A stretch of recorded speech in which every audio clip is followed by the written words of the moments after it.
E se eu pedisse para você escrever para mim uma história, um romance sobre a época do renascentismo, lá pelo século XV? Você tem que fazer um pouquinho de pesquisas, ter que correr atrás um pouco para conhecer a sociedade, conhecer um pouco das vestimentas da época, mas você ia conseguir. E se a gente voltasse mais no tempo? Eu pedisse para você pegar lá no século V, 1500 anos atrás, escreve para mim uma história, escreve para mim um romance sobre uma família que viveu nessa época. Um pouquinho mais complicado, a gente tem menos textos, menos conhecimento sobre essa época, sociológicos, como tudo funcionava, qual era a posição do homem, da mulher, das crianças, como funcionava a sociedade, um pouquinho mais difícil. E se eu pedisse para você escrever um romance sobre uma história de uma família imigrante que chegou aqui em Eretz Israel há 4.000 anos, o que você ia fazer? Como você ia conseguir escrever uma história sobre isso? Como você ia conhecer como funciona a sociedade, o que as pessoas vestiam, o que tinha naquela época? 4.000 anos atrás mal tinha escrita. Bom, a Torá nos conta um pouquinho da história dessa época. E muitos teólogos dizem, a gente falou lá atrás que a gente ia discutir um pouquinho sobre as críticas, diversas críticas com relação à história da Torá, com relação à Bíblia. Então justamente aqui vamos pegar uma história da Torá que é a próxima, na nossa continuação, e ver o que dizem sobre isso. Muitos teólogos dizem que toda a história da Torá, Abraham, Sará, Ismael, Yitzhak, toda essa história, tudo é invenção, fantasia, não dá para aprender nada histórico realmente disso. Mas será que essas histórias que a gente encontra na Torá, elas são invenções, fantasias que criaram para formar um passado para o povo judeu?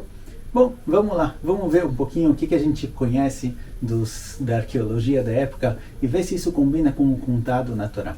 Então primeiro vamos fazer um pequeno resumo do que a Torá conta para a gente. Avraham e Sará, eles foram casados por muitos anos, porém infelizmente Sará não teve filhos, ela era estéril. Até que em um certo momento ela pega uma das escravas dela, chamada Agar, e fala para Avraham Avinu, olha, casa com ela, tenha filhos, para você ter pelo menos uma gerações, ter descendentes, porque de mim não vai sair nada. E Avraham Avinu aceita, ele acaba casando com Agar, e eles têm um filho chamado Ismael. Depois de um tempo, a Torá nos conta que Sará começa a maltratar essa escrava chamada Agar, a ponto de chegar à situação no qual ela expulsa Agar de casa junto com seu filho Ismael. Quando a gente lê essa história, primeiro, tá bom, o que aconteceu? Não tem filhos ou dá escrava para casar? Que história é essa? Como funciona? E por que ela maltratou Agar? E por que ela mandou ela embora? Ela própria falou para casar? O que aconteceu aqui? O que essa história significa? Por que ela foi escrita dessa forma? Será que isso é real ou não é real? Então vamos lá, vamos aos fatos, o que a gente conhece dessa história. Naquela época de Avraham Avinu, quem dominava essa região era um povo chamado de Horitas. Esse povo ficava principalmente ao norte de Eretz Israel, e uma das principais cidades desse povo era a cidade de Nuri. Lá pelo ano 1925 até o ano de 1931, começaram a fazer escavações nessa região, na região de Nuri, lá pelo norte de Eretz Israel, Síria, Iraque, toda essa região.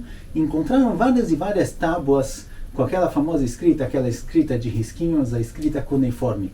Tem cartas lá muito interessantes em que você vê o pedaço de madeira, pedaço de pedra no qual escreveram, com um envelope, um pedaço de pedra um pouquinho maior, que eles encaixam exatamente. E lá eles contam várias e várias histórias. Uma das coisas contadas lá era um dos acordos no casamento. Um dos acordos quando as pessoas casavam é que a mulher falava que se ela não tiver filhos, se por muito tempo eles forem casados e não tiverem descendentes, alguém para continuar a família, ela daria a sua melhor escrava para o marido casar. Quando a gente encontra isso em escravações, nos últimos 100 anos, estamos falando de coisas descobertas há pouco tempo, que combinam exatamente com o contado na Torá, isso dá uma veracidade muito maior para aquilo. Mas não só isso. Nessa época, foi escrito também um código de leis muito, muito diferente do que a gente conhece daquela época. É chamado de o Código de Hammurabi.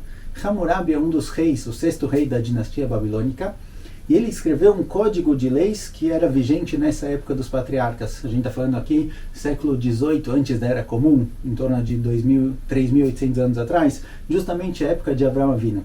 Esse código de leis ele foi encontrado há 100 anos, mais ou menos. Ele se encontra hoje no Museu do Louvre.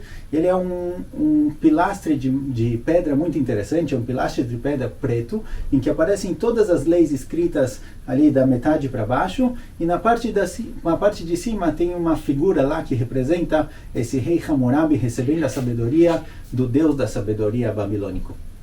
De qualquer jeito, quando a gente começa a ler as leis um pouquinho, tentar encontrar um pouco do que tem lá, a gente encontra coisas extremamente interessantes que jogam um pouco de luz na história dos nossos patriarcas. Uma das leis diz o seguinte: se um homem casar com uma mulher Kohenet, Kohenet significa na época uma mulher estéril, que não tem filhos, e ele quiser ter filhos, e ele casar com uma das escravas e tiver dessa escrava filhos, essa escrava ela muda de status. Ela deixa de ser uma escrava da família e aos poucos ela vai se tornando como uma das esposas desse homem, ou seja, ela sobe de nível dentro da família. Porém, se a esposa ou o homem não quiserem que isso aconteça, se eles quiserem que a escrava continue no nível, no status de escrava, eles precisam escravizar ela de forma um pouco mais clara, um pouco mais explícita. Ela precisa ser contada entre as escravas, ela precisa colocar aquele que colocava em volta do pescoço, que representa a escravidão. Ou seja, se a gente quer muito demonstrar que essa escrava não mudou de status, que ela não subiu de nível, fala o Código de Leis Hammurabi que precisa tratar ela como escrava, como uma de todas as escravas, e não deixar ela subir de nível, ter um comportamento diferente. Não só isso. Caso o homem, o pai da família, tenha filhos de uma escrava, esses filhos vão herdar juntamente com todos os outros filhos legítimos do pai, a não ser que ele expulse eles de casa. Se o pai expulsar eles, ou falar para eles, vocês não são meus filhos, eles vão ser tirados da herança. Esses conhecimentos que a gente tem agora há 100, 150 anos, descobertas recentes, mostram que o que acontece aqui com Abraham, Sará, Agar e Ismael não é historinhas romantizadas, não é simplesmente uma família de imigrantes que chegou em Israel e alguém inventou toda a história, o que aconteceu. Esses fatos históricos, arqueológicos que a gente encontra, começam a nos mostrar exatamente o motivo de cada coisa. Quando Sará dá a escrava para Abraão vindo ter filho, esse era o costume da época. Assim que era feito para que o marido, para que a família continue, não tinha sobrenome na época, mas para que a família se mantenha, esse era um modo comum de manter. Não só isso, Sará também viu isso de um ponto de vista religioso, um ponto de vista de fé. Ela acreditava que se ela trouxesse para dentro de casa uma outra mulher e abrisse mão disso em nome do marido, para que o marido tenha filhos, isso seria um tipo de reza para Bezrat Hashem, com a ajuda de Deus, ela própria também ter filhos. No momento em que Agar tem um filho chamado Ismael, Sará entende que se ela deixar Agar aqui, se ela não tratar ela como escrava, se Abraão vindo deixar o filho Ismael dentro de casa, então ele vai se tornar parte da família. E ele vai se tornar parte da família a ponto de herdar juntamente com seu futuro irmão, com Yitzhak. Por isso Sará, ela começa a maltratar Agar e ela chega a expulsar Agar e Ismael de casa. Não sem motivo, não porque ela ficou brava, ficou nervosa, mas simplesmente as leis da época obrigavam ela a fazer isso. Se ela quisesse que a descendência dela seguisse, ela e Abraão tivessem um descendente, somente Yitzhak, ela precisava fazer isso, ela precisava subjugar Agar, precisava expulsar Ismael de casa, senão a família seria muito maior e a herança, todo o conhecimento, toda a cultura que Abraão vindo passou para frente, toda a fé seguiria por dois caminhos. Então se ela queria que Yitzhak fosse aquele que ia seguir o caminho de Abraão, ela era obrigada a fazer isso. Então nesse vídeo a gente tratou um pouquinho sobre as críticas à Bíblia, as críticas, pessoas que tendem a criticar achando que tudo que acontece na Torá são simplesmente fantasias, nada tem uma base histórica, nada tem um fundamento sociológico daquela época. A gente vê que não. Histórias contadas na Torá há 3, 4 mil anos atrás, a gente começa a descobrir que realmente essa era a cultura da época. A sociedade funcionava dessa forma, essas eram as leis que existiam na época. Isso dá para a gente uma clareza muito maior, uma compreensão maior do que está acontecendo lá. Bezrat Hashem, em breve continuamos. Tchau, tchau.